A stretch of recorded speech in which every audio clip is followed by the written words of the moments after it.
今年第11號風颱無格掃過菲律賓哦，造成真嚴重的災情。咱個氣象署表示講，無格風颱目前是往南海的方向移動，會增強成做中度的風颱，應該是袂直接影響台灣。也毋過今仔暗時開始哦，台灣部分地區會受到外圍環流的影響，會開始落雨。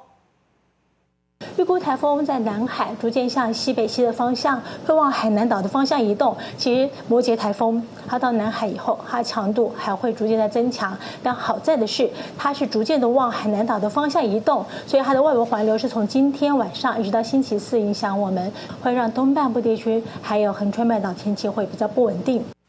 氣象署表示，講風颱外圍環流暗時會開始影響咱台灣，包括基隆、北海灣、大台北、還有東部地區，還有恆春半島哦，局部會落短暫陣雨。因為外圍哦，dim金感作用，天氣攏真燒熱。7個縣市嘛發布高溫的特報，苗栗以北上濟哦會有37度以上的高溫。